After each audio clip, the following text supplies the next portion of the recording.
ռազմական ծախսերը Ռուսաստանում համարվում էին անձեռնմխելի եւ կարեւոր եւ կրճատվում էր ամեն ինչ, բացի ռազմական ծախսերից, եւ եթե հիմա նրանք ստիպված կրճատում են արդեն ռազմական ծախսերը, դա նշանակում է, որ տնտեսությունը ողբալի է։ Ռուսները ստիպված բարձրացրել են ավելացված հարկը, ավելացված եկամտի հարկը, NDS-ը 20%-ից ավելացված արժեքի հարկը մինչև 22%, դա էլ ստիպված քայլ է, որը խոսում է տնտեսության վատ վիճակի մասին։ Ռուսաստանի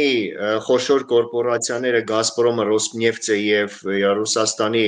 երկաթգծի այդ կոմպանիան RЖD-ն ուրեմն պարտքի Դալգավայի յամը պարտքի մեջ են, պարտքերի խոշոր պարտքերի 10 տրիլիոն ռուբլի,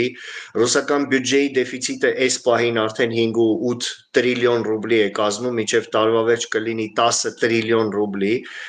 որը ինչպես են փակելու իրենք էլ չեն հասկանում, որովհետև ֆոնդերը վերջացել են, այդ ֆոնդ նացիոնալного благосостояния, իսկ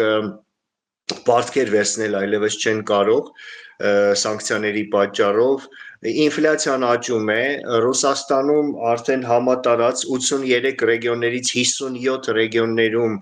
կա վառելիքի պակաս, դեֆիցիտ, բենզին, դիզվառելիք եւ այլն եւ կիլոմետրանոց հերթեր են գոյացել մեքենաների, ուրեմն ռուսական ռուբլին ռուբլու կուրսը իջել է մինչև 75 ռուբլի 1 դոլարի դիմաց, որը որ կենտրոնական բանկը ստիպված է անել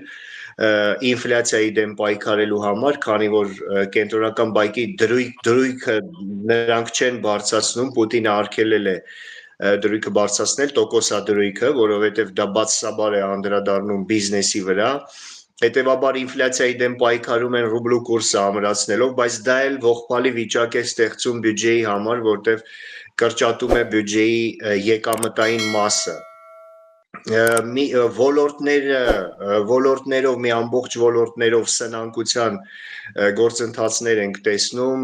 ուրեմն ածխահանման ոլորտ, մետալուրգիական, IT ոլորտ, ավտոպրոմ, ավիապրոմ եւ այլն, եւ որպես դրա հետևանք շատ ֆիրմաներ, ավտոֆիրմաներ, օրինակ Գազ, Վազ, Կամազ, Պազ եւ այլն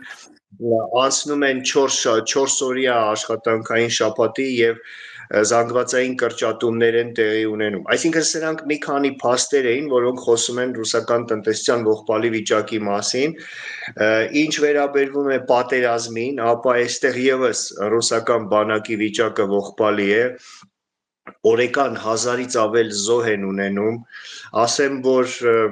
այն առաջխաղացումը, այն հարձակումը, որ տեղի է ունենում իբր հիմա բլեֆ է, փաստորեն, որովհետև վերջին 1000 օրվա ընթացքում, այսինքն 22 թվականի նոյեմբերից ի վեր, ռուսական բանակը գրավել է Ուկրաինայի տարածքի ընդամենը 1%-ը, սա խայտառակ առաջ, սա փաստորեն կարող ենք ասել, որ 1000 օրվա ընթացքում ռազմաճակատը սառած վիճակում է, շատ դանդաղ առաջխաղացում է տեղի ունենում, գրեթե աննշան, մասսայական արդեն կան դասալքության դեպքեր ռուսական բանակում, կոռուպցիայի դասալքության թալանի դեպքեր են, եւ ամբողջ այդ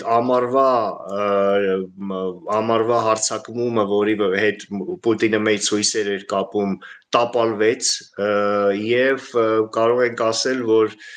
Պուտինը կորցրեց իր վերջին հնարավորությունը ռազմաճակատում խոշոր հաղթանակներ գրանցելու եւ Ուկրաինային խաղաղության պարտադրելու։